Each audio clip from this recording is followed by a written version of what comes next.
सो मैंने laptop change किया है तो मैं पूरा सेटअप दोबारा से कर लेता हूं।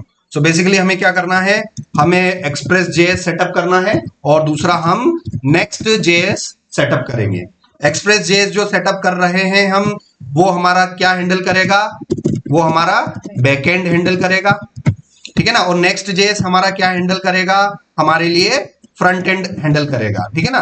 तो वेबसाइट जब भी आप बनाते हो, कोई एप्लीकेशन बनाते हो, तो उसमें आपको फ्रंट एंड और बैक एंड दोनों मिला के एक पूरा प्रोजेक्ट बनता है, ठीक है ना। सो नेक्स्ट जेएस जो है वो एक फुल स्टैक फ्रेमवर्क है जिसमें आप फ्रंट एंड और बैक एंड दोनों ही कर सकते हो।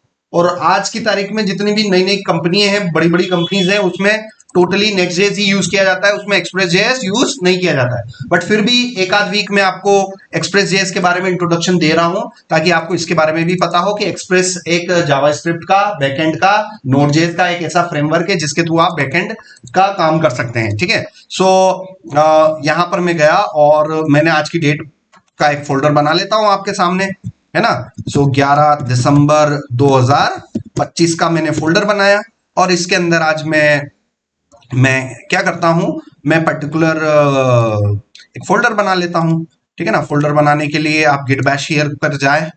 वो फोल्डर बनाने के लिए कौन सी कमांड है लाइनक्स की, बहुत बढ़िया, ठीक है ना। ये चीजें मैंने आप लोगों को सिखा रखी है और आप नहीं बता पा रहे हो तो कोई दिक्कत नहीं भाई, ठीक है। इसको मैंने चालू किया, ठीक है, और टर्मिनल मैंने स्टार्ट किया। वेबसाइट, ऑफिशियल वेबसाइट एक्सप्रेस की कौन सी है, expressjs.com, है ना, expressjs.com। ये Node.js का, ये जावास्क्रिप्ट का ऐसा बैकएंड फ्रेमवर्क है जिसके थ्रू आप पूरा वेब एप्लीकेशन का काम कर सकते हैं, बैकएंड पार्ट का काम कर सकते हैं, ठीक है ना।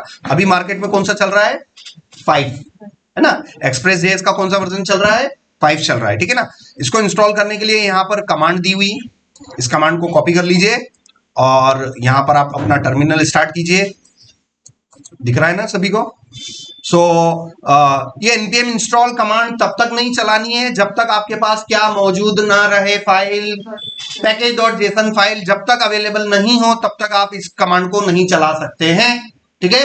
तो सबसे पहले npm इंस्टॉल एक्सप्रेस इस कमांड को चलाने से पहले आपको क्या करना पड़ेगा, package.json फाइल क्रिएट करनी पड़ेगी, वो हम npm init-y कमांड से हम करेंगे, ठीक है ना। सो ये कमांड मेरे लिए क्या करेगी, ये मेरे लिए क्या बना देगी, package.json बना देगी। ये मैंने बना दिया। अब मैं एक्सप्रेस की ऑफिशियल वेबसाइट पर गया, यहाँ पर ये कॉपी का बटन है, ठीक है ना, ये क्लिपबोर्ड में कॉपी हो जाएगा। मैं यहाँ आके माउस का राइट क्लिक करूंगा तो मेरा कमांड पेस्ट हो जाएगा, एंटर किया और एक्सप्रेस जेएस ये हो जाएगा, ठीक है। उसके साथ हम एक टेस्ट फाइल बना लेते हैं जावास्क्रिप्ट की, test.js, ठीक है ना। एक जावास्क्रिप्ट टेस्ट फाइल बना लेते हैं। यहाँ पर हमने फर्स्ट थिंग फर्स्ट, कुछ भी आउटपुट देखना है जावास्क्रिप्ट में तो क्या करना पड़ेगा आपको, कंसोल लॉग। शुरुआत हम किससे करते हैं, कंसोल लॉग से, ठीक है ना। जावास्क्रिप्ट में आपको कोडिंग की शुरुआत करते हो तो भाई कंसोल लॉग से करो। एक फाइल बना लिया और उसमें हमने लिख दिया कंसोल लॉग हेलो, और इसमें स्ट्रिंग में मैंने अपना नाम लिख दिया और इसको चलाने के लिए नोड स्पेस अपनी फाइल का नाम और इंटर किया, देखो हेलो अनिल आ रहा है, ठीक है ना। तो मैंने अपना एक पर्टिकुलर फाइल बना दिया।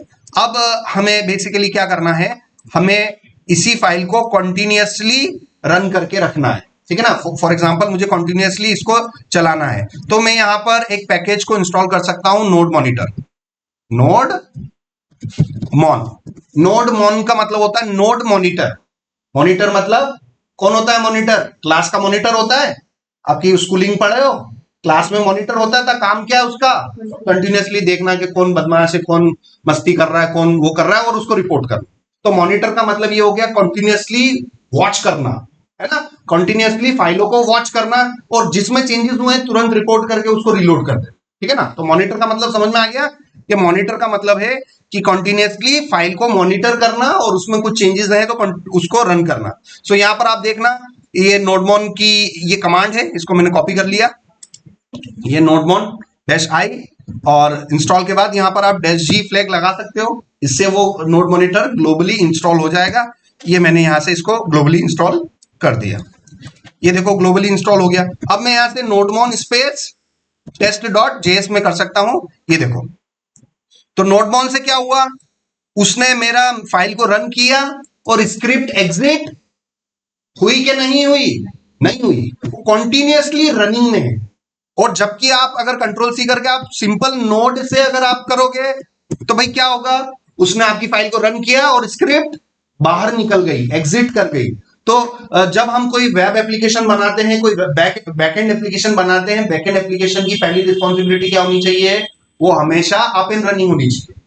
वो क्यों, क्योंकि अज्यूम करो कि जैसे आप कोई ई कॉमर्स का एप्लीकेशन आप बना रहे हो, दिवाली का टाइम है ना, अमेजोन का बैकएंड एप्लीकेशन है, फ्लिपकार्ट का बैकएंड एप्लीकेशन है, वो अगर क्रैश हो जाए, वो बंद हो जाए उस टाइम पर, तो बहुत बड़ा नुकसान होता है। तो basically web application are meant to be always up and run, है ना। जो भी आप स्क्रिप्ट है वो हमेशा चालू रहने के लिए ही बनी हुई है, चालू होके बंद होने के लिए नहीं बनी हुई है। इसलिए हम क्या यूज कर रहे हैं, नोड मॉनिटर, ताकि डेवलपर लोग अपनी फाइलों में चेंजेस करें और रियल टाइम में क्या देख सकते हैं, वो आउटपुट देख सके। तो आप देखना, मैंने इस बार नोड मॉनिटर से उसको रन किया है आपके सामने मैंने इसको नोटमॉन से रन किया है कंटिन्यूअसली। यहां पर गया और यहां से मैंने हेलो अनिल की जगह मैंने लिख दिया यहां पर हेलो शुभम, ठीक है ना। जैसे ही मैं सेव करूंगा तो देखो उसने नोड मॉनिटर ने क्या किया, फाइल को रीस्टार्ट कर दिया, है ना। उसने रीड किया भैया इस फाइल में चेंजेस हो गए हैं, उसको दोबारा क्या कर दिया, रीस्टार्ट कर दिया। तो ये नोड मॉनिटर बहुत अच्छा टूल है हमारे लिए, तो इस नोड मॉनिटर को हम करेंगे, ठीक है ना। अब एक्सप्रेस पर आ जाते हैं, एक्सप्रेस का सबसे सिंपल कोड दिया हुआ है यहां पर, ठीक है ना। तो एक्सप्रेस में बेसिकली बैकएंड बनाने का मतलब है कि आपको बैकएंड एप्लीकेशन बनाने का मतलब है टू क्रिएट एपीआईज, ठीक है ना। बैकएंड बनाने का मतलब है आप एपीआईज बना पाए, ठीक है ना। एक्सप्रेस के थ्रू सिर्फ आप क्या बना सकते हैं, एपीआईज बना सकते हैं, ठीक है ना। जनरली ये एपीआईज बनाने के लिए ही यूज किया जाता है, ठीक है ना। सो हम देखते हैं यहां पर हम किस तरीके से काम कर सकते हैं। सो फॉर एग्जांपल, ठीक है, सो अब यहां पर हम बात कर लें एपीआईज की। एपीआईज का मतलब क्या होता है, एप्लीकेशन प्रोग्रामिंग इंटरफेस, ठीक है ना। एपीआई का फुल फॉर्म क्या होता है, एप्लीकेशन प्रोग्रामिंग इंटरफेस। और एपीआई टेस्टिंग टूल कौन सा होता है, दैट इज योर पोस्टमैन, ठीक है ना। तो आप अपने लैपटॉप में क्या इंस्टॉल करके रखोगे, पोस्टमैन, ठीक है ना। जो जो बोल रहा हूं भाई नोटमॉन इंस्टॉल करना है, पोस्टमैन इंस्टॉल करना है, सब इंस्टॉल करके रखो, क्योंकि अब इनकी जरूरत हमें पड़ने वाली है। सो ये यहां से मैं पोस्टमैन को क्या कर लूंगा, अपने लैपटॉप में इंस्टॉल कर लूंगा। ये देखो EXE आ गई है, इसकी EXE आ गई है, और इसको मैं डाउनलोड करूंगा और ये मेरे मशीन में डाउनलोड हो जाएगा। और इसके बाद आप इसको इंस्टॉल करके यहाँ से पोस्टमैन ओपन कर सकते हैं। ये मैंने पोस्टमैन यहाँ से ओपन किया, ठीक है ना। ये सारी बेसिक बातें हैं जो मैं अभी बता चुका हूं कब का, बट कुछ नए स्टूडेंट आए हैं तो मैं दोबारा से रिवाइज करवा रहा हूं ताकि चीजें आपसे कनेक्ट हो पाए, ठीक है। सो ये आप यहां पर देखिए, ये पोस्टमैन लॉन्च हो गया मेरा, ये पोस्टमैन मेरा लॉन्च हो गया, इसको मैंने अलाउ किया,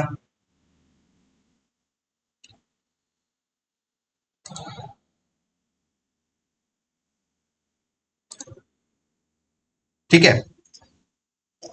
ये दिखाई दे रहा है कि नहीं दिखाई दे रहा है ना। वो थीम चेंज कर देते हैं डेवलपर लोग ऑफिस के। सो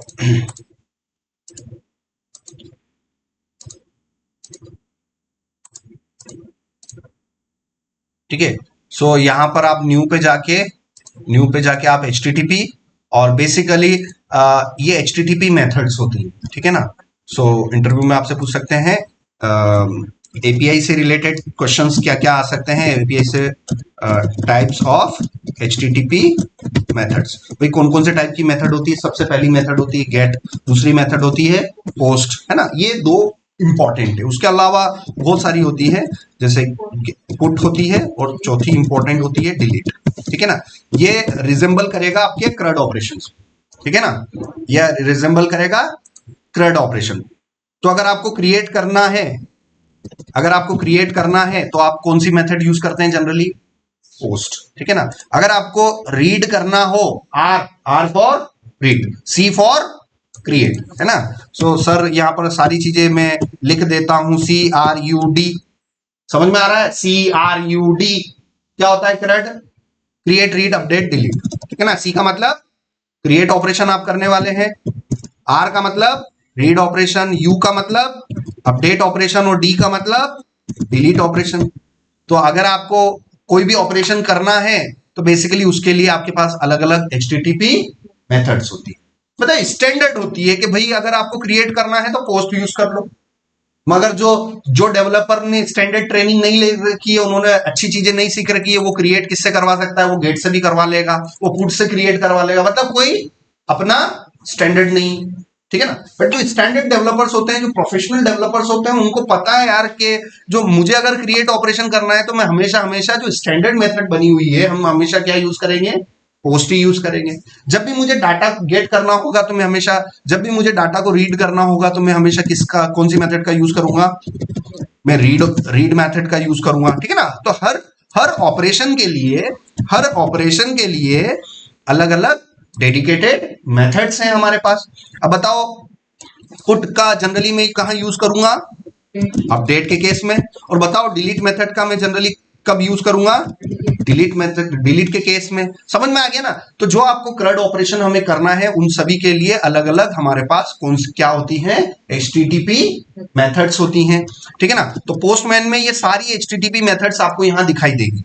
इसमें दो एक्स्ट्रा और है, हेड और ऑप्शंस, जो जनरली मैंने कभी यूज नहीं करी है ना। जनरली यूज में कौन सी आती है? ये चार आती है, गेट, पोस्ट, पुट, डिलीट और एच भी यूज कर सकते हो, ठीक है ना। सो आपको समझ में आया। सो हम इंटरव्यू में आपसे पूछे कि एचटीटीपी मेथड्स कौन कौन सी होती है, तो यस ये होती है गेट, पोस्ट, पुट, डिलीट, ठीक है ना। तो चलिए अब हम अपना एक एंड पॉइंट बना लेते हैं। सो यहां से मैं पैकेट.जेसन पे गया और यहां से मैं अपनी स्टार्ट स्क्रिप्ट सेक्शन में जाके क्या क्रिएट करूंगा? अपनी स्टार्ट स्क्रिप्ट क्रिएट करेंगे। भाई ये पैटर्न देख लेना, ये प्रॉपर्टी है, ये कोलन है, ये वैल्यू है, ये सब जावास्क्रिप्ट का ऑब्जेक्ट है। JSON file, what is package JSON? आप देखो ये जो पैकेज.जेसन फाइल है ना, इसका लास्ट का एक्सटेंशन क्या है? .जेसोन। जेसोन का मतलब क्या होता है? जावा स्क्रिप्ट ऑब्जेक्ट नोटेशन, ठीक है ना। तो जावा स्क्रिप्ट में जो ऑब्जेक्ट होता है, वो ऑब्जेक्ट का पैटर्न ये होता है, कर्ली ब्रेसेस वाला, ठीक है ना। कर्ली ब्रेसेस स्टार्ट होता है और क्या मिलता है? प्रॉपर्टी कॉलन वैल्यू मिलता है। समझ में आ रहा है। सो जावा स्क्रिप्ट में जो ऑब्जेक्ट है उसका पैटर्न किससे स्टार्ट होता है? कर्ली ब्रेसेस से। और क्या होता है? प्रॉपर्टी कॉलन वैल्यू का पैटर्न होता है। ये जावा स्क्रिप्ट ऑब्जेक्ट का सेक्शन आपको W3C पर मिल जाएगा। आप W3C स्कूल्स पर जाओ, कौन से ट्यूटोरियल्स पे जाओगे? जावास्क्रिप्ट पे जाओगे और कहां पर जाओगे? जेएस ऑब्जेक्ट के सेक्शन में जाओगे। यहां पर ये चीजें पूरी बताई गई है कि हाँ इसकी शुरुआत होती है ना, वो कर्ली ब्रेसेस से स्टार्ट होती है और कर्ली ब्रेसेस से खत्म होती है, और आप सेमीकोलन दे सकते हो। उसके बीच में क्या आएगा? Property colon value comma property colon value comma and so on properties, है ना। ऐसे आप कितनी प्रॉपर्टीज ले सकते हैं? Multiple property. So package JSON is your JSON file. It contains a JavaScript object. It has some pattern called property colon value comma property colon value. समझ में आ रहा है? सो ये JSON फाइल का पैटर्न क्या है? Property colon value comma property colon value. ये clear समझ में आ जाना चाहिए। इसमें एक प्रॉपर्टी है हमारी स्क्रिप्ट वाली, तो यहाँ स्क्रिप्ट वाली में मैं यहाँ पर अपनी स्टार्ट स्क्रिप्ट लिख सकता हूँ, ठीक है ना। सो यहाँ पर मैंने लिख दिया नोटमॉन से मुझे किस फाइल को रन करना है? फॉर एग्जाम्पल मुझे अपनी इंडेक्स फाइल को रन करना है। यहाँ से index.js मैंने बना लिया और यहाँ पर मैंने console.log लिखा और हेलो मैंने लिखा, और यहाँ से मैं किसको रन करवा लूं? index.js को। अब मैं यहाँ से क्या कर सकता हूँ? npm start। जैसे ही मैंने npm start किया तो देखो उसने मेरी फाइल को रन कर लिया। ये सारी चीजें आपको धीरे धीरे आपको समझ में आनी चाहिए, है ना। सो npm start मैंने लिखा, npm start लिखा तो इस स्क्रिप्ट को उसने रन कर दिया। अब यहाँ पर स्टार्ट की जगह मैं अनिल करूं तो मुझे शायद npm अनिल करना पड़ जाए। देखते हैं क्या होता है। npm अनिल, देखो नहीं ले रहा है, वो स्टार्ट में ही ले रहा है। तो वो स्टार्ट है ना, वो स्टैंडर्ड एक की है जो इंटरनली डिफाइंड होगी और हम अपने हिसाब से कुछ कस्टम नहीं डिफाइन कर सकते। सो npm स्टार्ट मैंने किया तो देखो मेरी उस स्टार्ट स्क्रिप्ट को उसने नोटमॉन से रन कर दिया। ये देखो उसको पता है कि जब आप npm स्टार्ट लिखोगे तो ये वाला रन करना है, उसने ये वाला यहाँ पर रन कर दिया, ठीक है ना। सारी चीजें कनेक्टेड है आपस में। ठीक है ना। चलो अब इस index.js में आप अपना किसका कोड लिख सकते हैं, आप अपना एक्सप्रेस का कोड लिख सकते हैं। ये एक्सप्रेस का मैंने कोड लिखा, यहाँ पर गया, मैं पेस्ट किया, सेव किया, ब्राउजर में गए तो देखो मैंने जैसे ही सेव किया नोड मॉनिटर ने उसको तुरंत रीस्टार्ट कर दिया। ये देखो रीस्टार्टिंग ड्यू टू चेंजेस। उसके बाद उसने वापस से दोबारा स्टार्ट किया उसने, ठीक है। और आपकी एप्लीकेशन जो है पोर्ट नंबर पे चल रही है, ठीक है ना। अब ये आपकी पोर्ट नंबर पे चल रही है, पोर्ट नंबर किस पे चल रही है, 3000 पर। अब मैंने रेंज बता रखी है कि भाई इससे इतनी रेंज होती है। अब यहाँ पर जाएंगे लोकल होस्ट कॉलन 3000, ये इंटर करेंगे, देखो हेलो वर्ल्ड का मैसेज आ रहा है। अब यहाँ पर हेलो वर्ल्ड की जगह मैंने लिख दिया हेलो अनिल लिख दिया, सेव किया। सेव करते ही नोड मॉनिटर ने आपकी स्क्रिप्ट को रन किया। मैं दोबारा जाके रिफ्रेश करूंगा, हेलो वर्ल्ड की जगह हेलो अनिल आ रहा है, ठीक है ना। सो ये इतना चीजें मैंने आपको बताया था, ठीक है ना। सो यहाँ पर अब यहाँ पर हम यूज कर लेते हैं import export. So let's use import export, ठीक है ना। इंपोर्ट एक्सपोर्ट का कॉन्सेप्ट देख लेते हैं। भाई इंपोर्ट एक्सपोर्ट जो यूज किया गया है वो कोड को मॉड्यूलर बनाने के लिए किया गया है ना। जो भी आप जावास्क्रिप्ट का कोडिंग लिख रहे हो, सारा कोडिंग एक सिंगल फाइल में लिखने की बजाय सेपरेट फाइलों में रखे, ताकि हमारा कोड मेंटेन हो सके। मेंटेन का मतलब समझ गए ना, कि उस पर काम हो सके। अगर सारा के सारा कोड एक ही फाइल में लिखेंगे तो क्या दिक्कत है, बताओ, थोड़ा सोच के बताओ मुझे। कि सारा के सारा कोडिंग अगर मैं सिंगल फाइल में भी लिखूंगा तो भी मेरा प्रोजेक्ट चल जाएगा, मगर दिक्कत क्या होगी उससे, नहीं मैनेज करने में प्रॉब्लम आएगी। तो कैसे, क्या, सपोज आपकी कंपनी में नोड जेएस के जावास्क्रिप्ट के 10-15 लोग हैं और सेम प्रोजेक्ट में काम कर रहे हैं, तो एक सिंगल फाइल पे एक सिंगल व्यक्ति ही काम कर सकता है। अगर उसी सिंगल फाइल के कोड को मैं अलग अलग करके रख दूं और अलग अलग फाइल में रख दूं, तो हर डेवलपर को अलग अलग फाइल का रिस्पॉन्सिबिलिटी दे सकता हूं कि नहीं दे सकता हूं, दे सकते हैं ना। तो this is called code modularity. Modular मतलब पूरे लार्ज कोड को टुकड़ों में कट करके अलग अलग फाइलों में रखो, ताकि वो मेंटेन हो सके by the help of multiple developers. क्योंकि किसी भी सॉफ्टवेयर कंपनी में कोई एक डेवलपर नहीं होता, क्या होते हैं, मल्टीपल डेवलपर्स होते हैं, और सभी से काम करवाना है। तो भैया एक सिंगल प्रोजेक्ट पे मैंने आप 10 लोगों को बिठा दिया और उस प्रोजेक्ट की 10 जावास्क्रिप्ट फाइल्स हैं, एक फाइल पर आपको काम करने के लिए बोल दिया, दूसरे को उसको, तीसरे। तो इस तरीके से क्या हो सकता है, टीम कोलैबोरेशन हो सकता है। समझ में आ रहा है ना, टीम साथ में मिलकर काम कर सकती है, किसी प्रोजेक्ट पे काम कर सकती है, बहुत कम समय में बहुत ज्यादा काम हो सकता है, ठीक है ना। इसीलिए कोड मॉड्यूलरिटी के लिए, मेंटेनेबिलिटी के लिए क्या इंट्रोड्यूस किया गया जावास्क्रिप्ट में, इंपोर्ट एक्सपोर्ट, ठीक है ना। ताकि आप अपने लॉजिक को एक्सपोर्ट कर करके रख ले और उन फाइल की रिस्पॉन्सिबिलिटी किसी दूसरे डेवलपर को हम दे दें। इसीलिए हमारे पास इंपोर्ट एक्सपोर्ट का कॉन्सेप्ट इंट्रोड्यूस किया गया है। तो यहां पर मैंने एक फाइल बनाई, फॉर एग्जांपल यहां पर एक फाइल बनाई, फॉर एग्जांपल वेरिएबल.js। उसके अंदर मैंने एक सिंपल सा जावास्क्रिप्ट का वेरिएबल बनाया, ठीक है ना। यहाँ पर ये जावास्क्रिप्ट का वेरिएबल बनाया।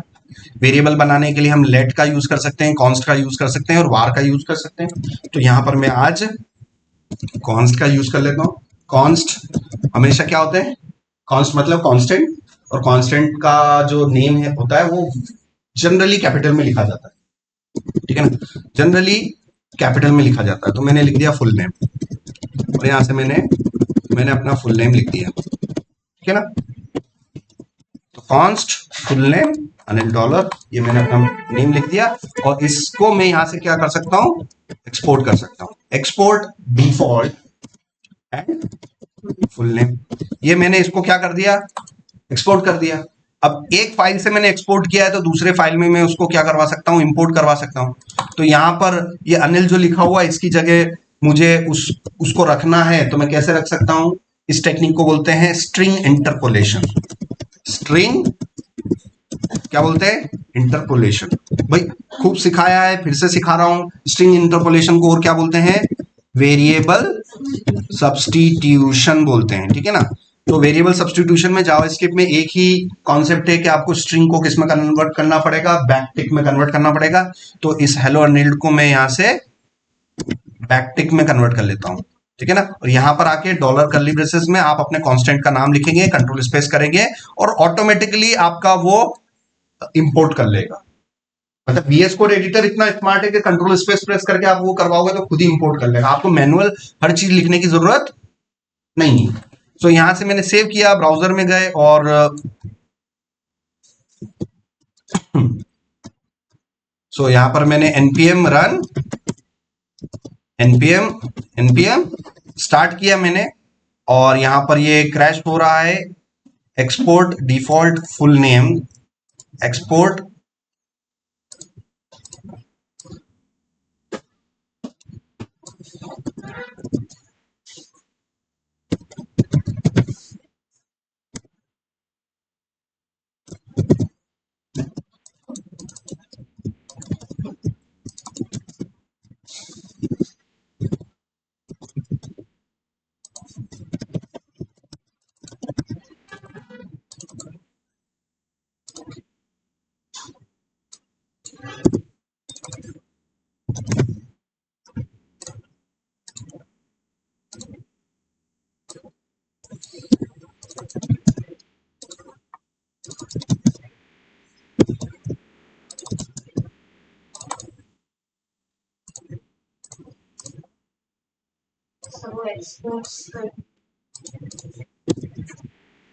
एक्सपोर्ट सी आएगा,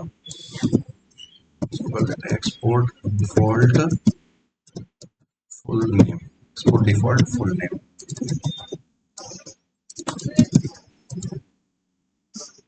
default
there are two ways to fix it.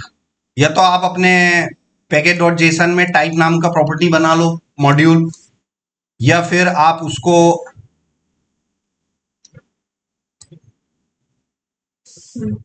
ठीक है ना, आप इंपोर्ट का यूज करना है। ठीक है ना, तो दो तरीके हैं।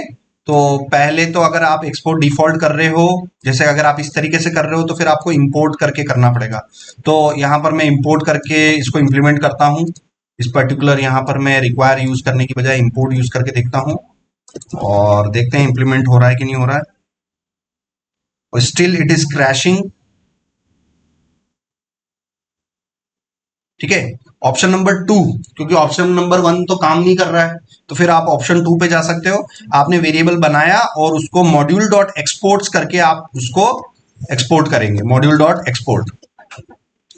If you don't want type module in the package dot Jason, package dot JSON में अगर आप टाइप मॉड्यूल नहीं लिखना चाहते हो, देखो यहां पर इसने क्या कर रखा है, कॉमन जेएस लिख रखा है। यहां पर क्या लिख रखा है इसने, कॉमन जेएस लिख रखा है। इसी टाइप प्रॉपर्टी की वजह से आपके कोड लिखने में थोड़ा वेरिएशन आ रहा है। ठीक है, सो यहां पर ये कॉमन जेएस लिखा हुआ है, तो उसके लिए फिर मैं ये पर्टिकुलर यूज करूंगा, module dot export full name. ठीक है ना, फिर डिफॉल्ट एक्सपोर्ट की जगह हम ये मॉड्यूल डॉट एक्सपोर्ट किया, और उसके बाद इंपोर्ट करवाते समय मैं रिक्वायर का यूज करूंगा, इंपोर्ट करवाते समय मैं रिक्वायर का यूज कर लूंगा। ठीक है, और यहां पर देखो ये हमारी स्क्रिप्ट चल गई। ठीक है ना, चल गई। और यहां पर हम गए और पर्टिकुलर मैंने ये किया, हेलो अनिल डॉलर आ रहा है। ठीक है, तो इस पर्टिकुलर एप्लीकेशन में ये हमारे पास आउटपुट आ रहा है। अब यहां से मैं क्या दे दूं, यहां से तो मैं उसको सिटी दे दूं, यहां से मैं क्या देना चाहता हूं, सिटी, और यहां से मैंने सिटी दे दिया, और यहां से मैंने मान लीजिए स्टेट दे दिया। ठीक है ना, और जैसे ही मैं इंटर करूं तो यहां पर मैसेज आ जाए हेलो, है ना। सो ऐसा कुछ हम करके देखें, है ना। कुल मिला के आपको रिसर्च करना है कि क्या करने पर क्या आना चाहिए। सिटी दे दिया, यहाँ पर मैंने स्टेट दे दिया, और यहाँ पर मैसेज आ जाएगा हेलो अनिल जो भी है फ्रॉम फ्रॉम नीमच मध्य प्रदेश, है ना, मध्य प्रदेश, ठीक है ना। सो मेरा मेरा यूआरएल किस तरीके से होगा, मेरा यूआरएल ये इस तरीके से होगा। तो यहाँ से तो यूआरएल सेगमेंट, ये पहला जो यूआरएल सेगमेंट इसमें नीमच होगा, और दूसरे यूआरएल सेगमेंट में ऐसे ले सकता हूँ। So you can able to understand that these I can access the URL segment, मैं एक्सेस कर सकता हूँ, मैं पहले यूआरएल सेगमेंट को एक्सेस कर सकता हूँ, मैं दूसरे यूआरएल सेगमेंट को एक्सेस कर सकता हूँ, और उनको मैं अपने यूज करके मैं अपना मैसेज रिटर्न करवा सकता हूँ। इतनी आपको अंडरस्टैंडिंग होनी चाहिए कि भाई ये कैसे करते हैं, ये कैसे करते हैं। इतने होने के बावजूद भी आप लोग प्रोजेक्ट को, बोलता हूं मैं करने के लिए, आपको नहीं करना है, जितना पढ़ा दिया वो काफी है। अब पर्टिकुलर यहाँ पर नोड जेस में आपको जाना है, गाइड्स पर आप चले जाओ, और यहाँ पर कहीं ना कहीं आपको मिलेगा राउट पैरामीटर्स मिलेंगे, ये राउट पैरामीटर्स, ठीक है ना। ये राउट पैरामीटर्स सेक्शन में तो जो भी आपको सेगमेंट बनाना है तो देख देख के करो। यहाँ पर पहला सेगमेंट ये है, फिक्स है। दूसरा सेगमेंट 34 आ रहा है, जो कि एक एक डायनेमिक वेरिएबल है, ठीक है ना। तो वो आप इस तरीके से कर सकते हो। तो जो भी डायनेमिक वेरिएबल बनाने के लिए कॉलन यूज किया जाता है, किसके अंदर, एक्सप्रेस के अंदर। और नेक्स्ट जेस में वो स्क्वायर ब्रैकेट करके, मतलब उसका तरीका थोड़ा अलग है, इसका तरीका थोड़ा अलग है, मगर दोनों ही तरीकों से आप क्या कर रहे हो, यूआरएल से आने वाले पैरामीटर को आप एक्सेस कर रहे हो, आप उन पैरामीटर्स को पकड़ रहे हो, ठीक है ना। तो ये हमें बेसिकली इस तरीके से करना है। तो मैं यहां पर इसका पैटर्न कैसे बनाऊंगा, मैं पैटर्न इस तरीके से बनाऊंगा, कॉलन सिटी और कॉलन स्टेट। ये मेरा वेरिएबल का नाम हो जाएगा। तो इसको सिटी बोलने की बजाय मैं क्या बोलूंगा, सिटी नेम। इसको स्टेट बोलने की बजाय मैं क्या बोलूंगा, state name. So this will be my two parameters, and this parameter will contain this values. So city name will contain Neemuch, and state name will contain MP, ठीक है ना। सो मैं इस राउट को बनाने जा रहा हूं, ठीक है ना। तो चलो राउट को बनाते हैं। यहाँ पर इसी को कॉपी किया और पेस्ट किया, एफ डॉट गेट। सो अगर आप एफ डॉट गेट यूज करोगे तो आप किस टाइप की मेथड बनाने जा रहे हो, you are going to create a get API. आपको अगर गेट एपीआई बनानी है एक्सप्रेस के अंदर तो क्या यूज करोगे, एफ डॉट गेट, ठीक है ना। पहला पैरामीटर स्ट्रिंग है और दूसरा कॉलबैक फंक्शन, ठीक है ना। और यहाँ पर ले लेते हैं ये स्लैश के बाद क्या डिफाइन किया है हमने, ये स्लैश के बाद हमने सिटी नेम डिफाइन किया है, ठीक है ना। ये पूरा पैरामीटर, ये पूरा कॉपी किया मैंने, ये पूरा कॉपी किया, और ये इस राउट के अंदर स्लैश के बाद यहाँ पेस्ट कर दिया, ठीक है ना। तो ये मेरा वेरिएबल हो गया, ये मेरा वेरिएबल हो गया, और इसको मैं यहाँ पर यूज कर सकता हूँ। इन पैरामीटर्स को अब यहाँ नीचे कैसे यूज करना है, ये एक्सप्रेस में दिया हुआ है कि इन्हीं पैरामीटर्स को आप अंदर की ओर एक्सेस कर सकते हैं, ठीक है। सो यहाँ पर सैंपल दिए हुए होंगे, उन्हीं सैंपल से हम देख सकते हैं कि इन पैरामीटर्स को हम कैसे एक्सेस करना है। सो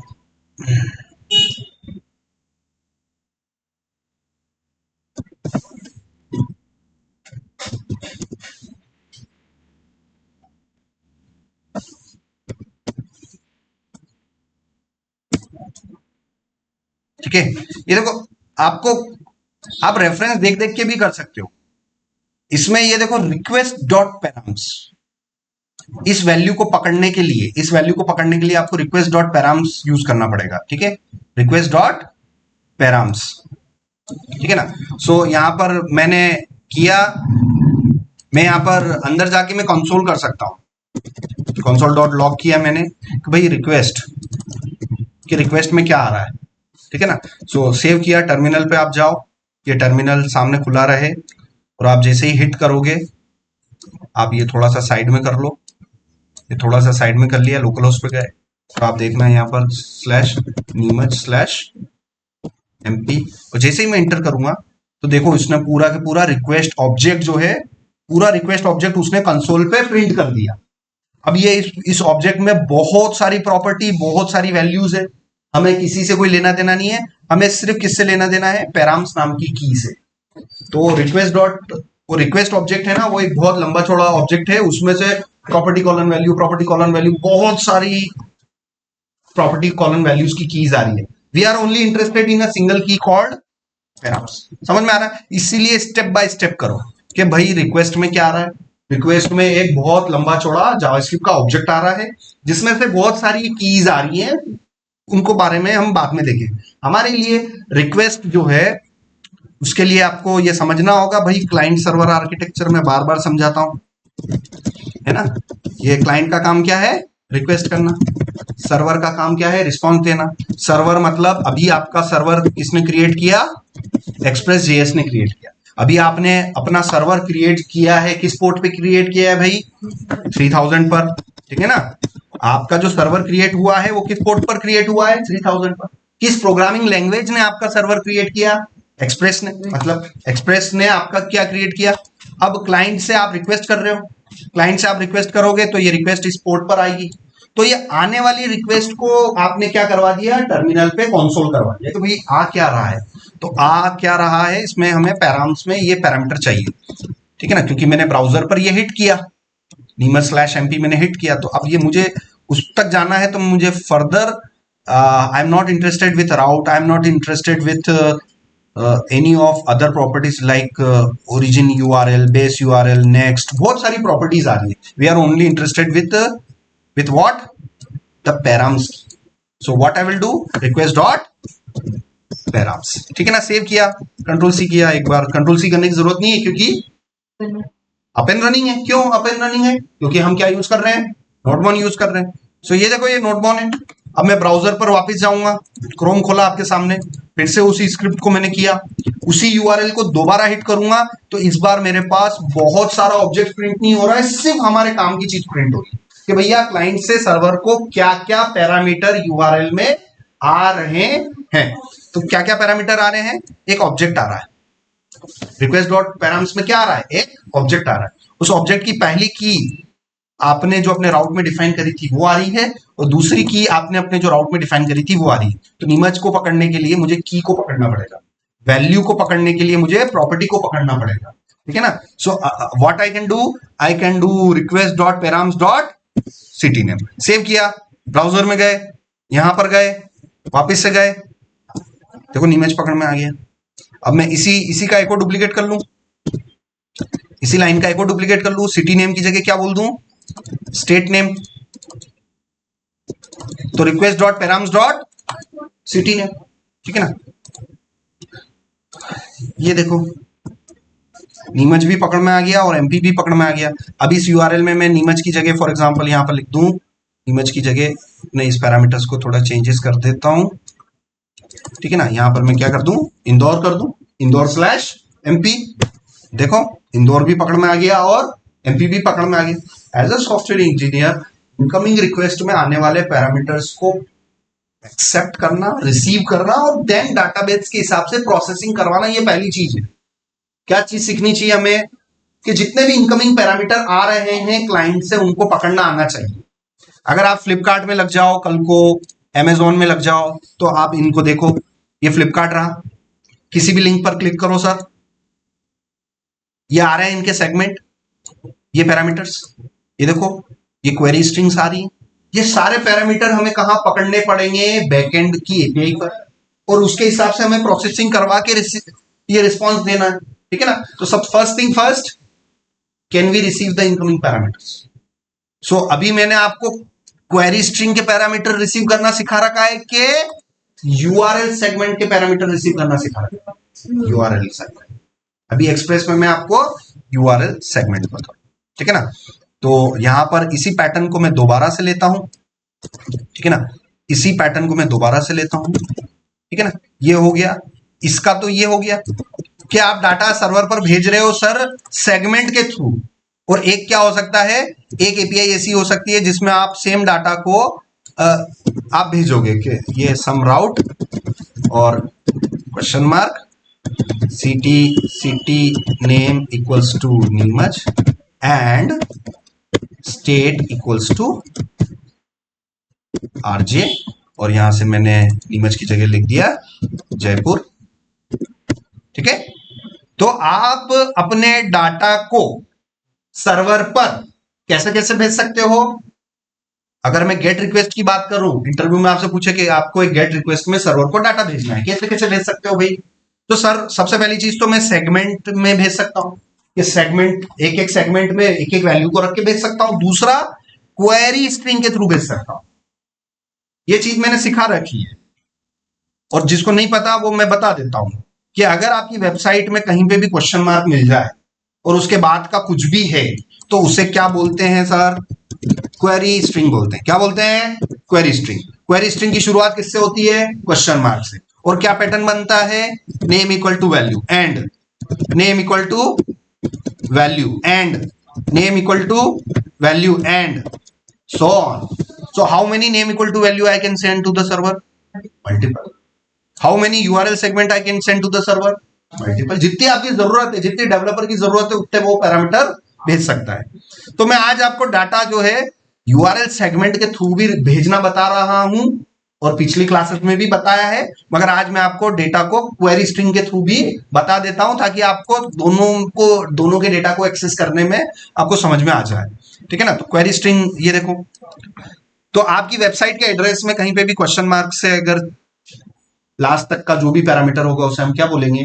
क्वेरी स्ट्रिंग। फ्लिपकार्ट खोलो, परचेसिंग करते हो आप, कुछ ना कुछ मंगवाते हो मीशो से, फ्लिपकार्ट से, उनकी वेबसाइट खोल के देखना, कहानी अगर क्वेश्चन मार्क से स्टार्ट हो जाए तो वो क्वेश्चन मार्क से लेके लास्ट तक का जो कुछ भी हो उसको आंख बंद करके कह देना कि this is what the query string. आप ये क्वेरी स्ट्रिंग हर वेबसाइट पर होती है। आप अमेजोन पे चले जाओ भाई, अमेजोन पे चले जाओ, फर्स्ट पेज पे तो नहीं दिखाई देगी, मगर किसी भी दूसरे लिंक पर आप क्लिक करेंगे, किसी भी दूसरे प्रोडक्ट पर आप क्लिक करेंगे, केयरफुली यूआरएल के पैटर्न्स को देखना, कहीं ना कहीं से आप स्टार्ट हो जाओगे कहां से?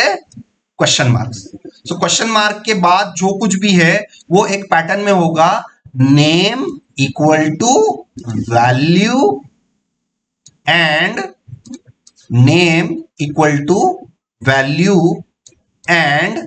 समझ में आ रहा है? सो आप अपनी क्वेरी स्ट्रिंग में पैरामीटर्स को किस पेयर में भेजते हो sir? Name equal to value के पेयर में। ये दिख रहा है कि नहीं दिख रहा है?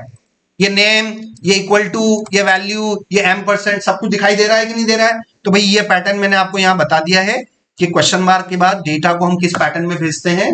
नेम इक्वल टू वैल्यू के पेयर में भेजते हैं।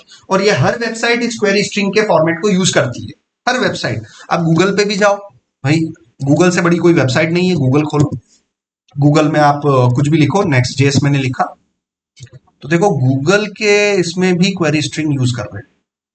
दिख गया? Question mark, name equal to value and name equal to value.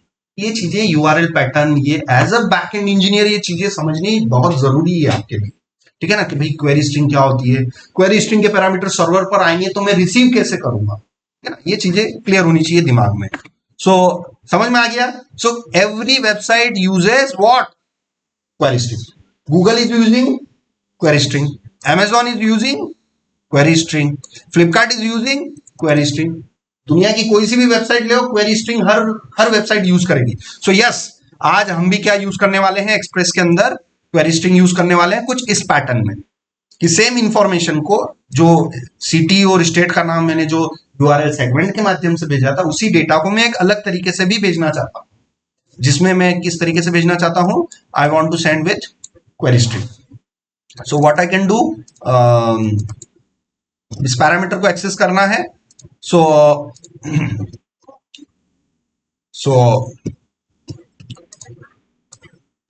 ये पैटर्न मैंने लिया, पर्टिकुलर मैं चैट को गया, यहां पर गया और receive query string parameters Inn Express JS. ठीक है ना? जोन सी टेक्नोलॉजी पर आप काम कर रहे हो उसके बारे में आप देखें। यह तो आप आर्टिकल पढ़ो, या तो आर्टिकल पढ़ने में 10-15 मिनट लगाओ, या 1 सेकंड में आप अपने आंसर तक जा सकते हो। तो भाई क्या है, आप ज्यादा से ज्यादा एआई टूल्स का यूज करो। कंपनी में कोई आपको बाहर नहीं निकाल देगा अगर कंपनी वाला देख लेगा अरे यार ये चैट जीपीटी यूज कर रहा है, इसको निकाल दो। कंपनी को उससे कोई लेना देना नहीं। मेरे ऑफिस में 10 लोग मैंने हायर कर रखे, मैं किसी को बाहर नहीं निकालता हूँ। वो सब एआई टूल्स यूज करो ना, तुम कुछ भी यूज करो, मैंने टास्क दे रखा है वो शाम तक होना चाहिए। समझ में आ रहा है ना? तो कंपनी के लिए जो टास्क है it has to be done, how you are completing the task that doesn't matter. समझ में आ रहा है? So you are in every company you are free to use any AI tools, but get the job done before the deadline और before the time has given. ठीक है ना, जितना भी आपको काम दिया हुआ है वो प्रॉपर समय पर वो कंप्लीट हो सके विद अ प्रॉपर रीजन। सो यहां पर एक राउट बनाया मैंने, एक सम राउट करके मैंने बनाया, आपके सामने मैं बना रहा हूं। ठीक है ना। सो मैं यहां पर क्या करूंगा, ऐप डॉट गेट नाम की मेथड की कॉलिंग करें। ठीक है ना, ऐप डॉट गेट। इसको आप अगर आप बेसिक से सीख रहे हैं तो this is a format of what, very good, object dot method, and in the method calling we will pass actual argument first, actual argument second, comma, actual argument third, and so on. So get is what, method. App is what, is an object. Here I will pass what, actual argument. The first actual argument is a string, the second argument is your callback function. The callback function is in fat arrow notation which is introduced in ECMAScript 6 2015। सब चीजें मैंने बहुत बता रखी है, सुन के तो आपके भी कान पक जाने चाहिए कि यार क्या है, यही चीजें सब बार बार रिपीट करते। तो कहने का मतलब है कि इतना पढ़ाने के बाद भी मैं अभी 2 दिन बाद पूछूंगा तो सोचते रह जाओगे कि भाई क्या है। ठीक है। सो यहां पर कौन सा राउट मैंने अभी प्लान आउट किया, सम राउट। ठीक है ना। सो slash sum route, and here in the callback function I will supply some formal arguments, and this formal argument name can be request and response. so ये हमारा formal argument से request and response यहाँ पर अंदर गए, और simple सा कुछ नहीं, कंसोल लॉग करवाएंगे, कंसोल डॉट लॉग। आने वाले पैरामीटर को रिक्वेस्ट से पकड़ूंगा कि रिस्पॉन्स से पकड़ूंगा, मेरे पास क्लाइंट से सर्वर को डाटा आ रहा है तो किस ऑब्जेक्ट को पकड़ूंगा मैं, इस रिक्वेस्ट को पकड़ूं कि रिस्पांस को पकड़ूं। क्लाइंट, मैं सर्वर, आप मुझे डाटा दे रहे हो, आप मुझे डाटा 2 तरीके से दे रहे हो, या तो यूआरएल सेगमेंट में दोगे या क्वेरी स्ट्रिंग के थ्रू। तो आप मुझे कैसे भी दे रहे हो, मैं सर्वर पर आपके डाटा को रिसीव करने के लिए रिक्वेस्ट ऑब्जेक्ट की मदद लेऊंगा कि रिस्पॉन्स ऑब्जेक्ट की मदद लेऊंगा, रिक्वेस्ट। क्योंकि जो कुछ भी आप दे रहे हो वो मुझे किससे मिलेगा, REQ से मिलेगा। REQ मतलब रिक्वेस्ट ऑब्जेक्ट से मिलेगा। तो यहां पर मैंने कंसोल करवा लिया किसको, रिक्वेस्ट को। और रिक्वेस्ट की कौन सी property, now if you are sending the data with query string, अगर आप क्वेरी स्ट्रिंग से भेज रहे हो तो आप यहां पर देख लो, जीपीटी ने भी बोला है कि आपको किसकी मदद लेनी पड़ेगी, क्वेरी की मदद लेनी पड़ेगी। ठीक है ना। फिर भी मैं आपको रिक्वेस्ट को डंप करवा देता हूं। रिक्वेस्ट को डंप करवाया हमने, ये मैंने किया। यहां पर गया मैं, इसको थोड़ा सा मैं ये वापस से ऐसे ही कर लूं, फिर से क्या लिखूं, सम राउट लिखूं, इंटर करूं तो देखो आया, पूरा के पूरा रिक्वेस्ट ऑब्जेक्ट पकड़ में आ गया। अब इसमें पैराम्स भी है और कहीं ना कहीं मिलेगा आपको क्वेरी। तो मैं देख लेता हूं, ये बहुत लंबा चौड़ा ऑब्जेक्ट है तो कहीं ना कहीं मुझे क्या मिलना चाहिए, क्वेरी वाला ऑब्जेक्ट भी मिलना चाहिए। आप मेरे को हाईलाइट करके बताना कि सर ये रहा क्वेरी ऑब्जेक्ट, ये client, status, method, raw headers, ये बहुत लंबा चौड़ा ऑब्जेक्ट है। इसमें से हमें किस की को पकड़ना है वो आप देख सकते हो। ठीक है ना, आप ढूंढ लेना कि हाँ इसमें मिलेगा, 100% मिलेगा। ये parser on raw headers, I am interested in the query object.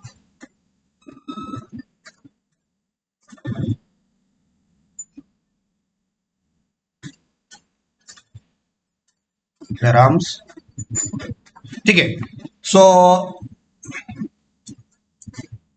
क्या करना है, रिक्वेस्ट डॉट क्वेरी, क्योंकि ये क्वेश्चन मार्क के पैरामीटर के बाद, क्वेश्चन मार्क के बाद जो कुछ भी होता है उसे क्वेरी स्ट्रिंग कहते हैं। तो सर्वर पर भी आपको रिक्वेस्ट डॉट इससे पकड़ना पड़ेगा, क्वेरी से पकड़ना पड़ेगा। अगर सेगमेंट वाला आ रहा है तो आपको एक्सप्रेस के अंदर आपको किससे पकड़ना पड़ेगा, रिक्वेस्ट डॉट पैराम्स से पकड़ना पड़ेगा। ठीक है ना। तो अब हम यहाँ पर रिक्वेस्ट डॉट क्वेरी किया, सेव किया, यहां पर गए, टर्मिनल पर गया, some route question city name equals to, यहां पर मैंने दे दिया for example Jaipur, and state equals to RJ, enter किया मैंने, और शायद ये देखो ये आ गया, ये आ गया ना लास्ट में। जैसे ही मैंने हिट किया ये जैसे ही मैंने हिट किया तो ये डाटा मेरा यहाँ पर आ गया। अब मैं इसको request dot query dot city name करूं तो आप देखना जयपुर जयपुर और इंटर किया, ये देखो जयपुर आ गया। आया कि नहीं आया, कंसोल लॉग हुआ। But right now I am sending data with the help of query string. तो आप सर्वर को डेटा जो भेज रहे हो गेट मेथड में, वो किस तरीके से भेज सकते हो? दो तरीके से। इंटरव्यू में पूछेंगे भैया आपको सर्वर को डेटा भेजना है तो कौन कौन से तरीके से भेज सकते हैं? सर हम गेट से भी भेज सकते हैं, पोस्ट से भी भेज सकते हैं। अब गेट से भेजना है तो सर मेरे पास दो तरीके हैं। सर पहले तो मैं यूआरएल सेगमेंट में भी भेज सकता हूं, जो कि मैंने प्रीवियस क्लासेस में सिखाया, और आज की क्लास में मैंने क्या सिखाया है, क्वेरी स्ट्रिंग के थ्रू भी मैं भेज सकता हूं। ठीक है ना? तो यही चीज मैं आपको बता रहा हूं कि ये हमने इसको ये किया। इसी लाइन को मैं डुप्लीकेट कर लेता हूं, request dot query dot and state save किया, यहां पर देखा ये आरजे, ये देखो जयपुर एंड आरजे ये हुआ। और इसी का ये अभी आउटपुट क्यों नहीं आ रहा है? क्योंकि यहां पर मैंने क्या नहीं दिया है, ये रिस्पॉन्स डॉट सेंड नहीं दिया हुआ है। ठीक है ना? रिस्पॉन्स डॉट सेंड नहीं दिया हुआ है। इस पूरे रिस्पॉन्स डॉट सेंड को मैं यहां पर रिक्वेस्ट डॉट क्वेरी करके मैं सेंड कर सकता हूं। ठीक है ना? ये देखो ये ऑब्जेक्ट आ गया, ये पूरा ऑब्जेक्ट आ गया, जेसॉन का ऑब्जेक्ट। ठीक है ना? समझ में आया आपको? समझ में आया? सो क्लाइंट सर्वर आर्किटेक्चर, क्लाइंट का काम सर्वर को रिक्वेस्ट करना है। क्लाइंट का काम सर्वर को रिक्वेस्ट करने के साथ साथ डाटा देने का भी काम हो सकता है।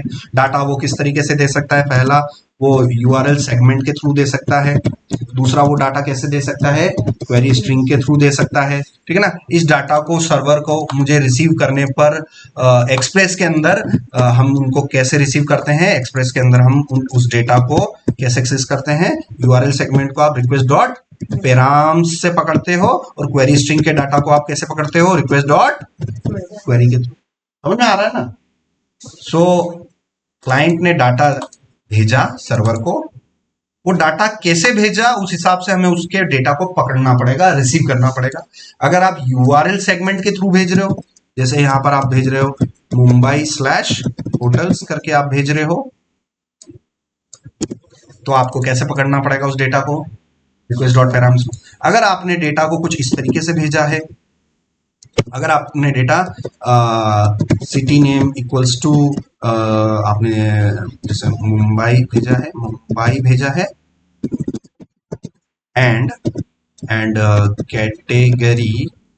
कैटेगरी इक्वल्स टू होटल्स आपने भेजा है, तो इस डेटा को आप कैसे पकड़ोगे?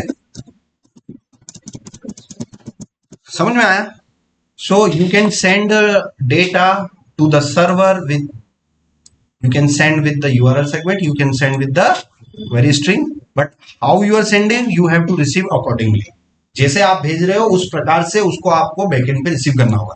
तो आज आप मेरे को जो है आप बहुत सारे कुछ असाइनमेंट बनाना जिसमें आपने मल्टीपल कुछ राउट्स बना रखे हैं और उन राउट्स को आप कंसोल पे लॉग करवाना, या रिस्पांस में आप दे देना, या तो ऐसे रिस्पांस में दे देना, या फिर कंसोल में आप उसको रिसीव कर करके बताना कि हाँ सर ये देखो ये हिट करने पर ये डेटा मेरे को यहाँ रिसीव हो गया। हो सकता है आप 2-5 सेकंड का एक छोटा सा वीडियो बना के आप सेंड कर दो। असाइनमेंट सबमिट करना है, आप वीडियो बना के भी शो कर सकते हो। बहुत अच्छा है अगर आप वीडियो बना रहे हो तो आप असाइनमेंट स्क्रीनशॉट करके भेजें, इस तरीके से भेजें, बट आपको असाइनमेंट भेजना है।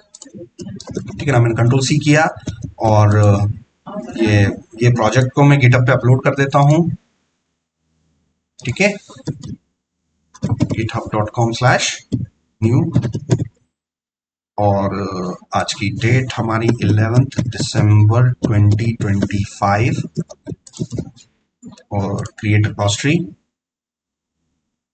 इसको कॉपी किया और गिट पे अपलोड करने के लिए git init, git remote add origin repo link, git add dot,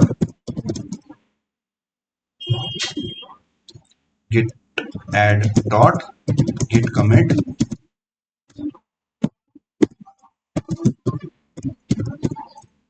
and git push origin master। ठीक है?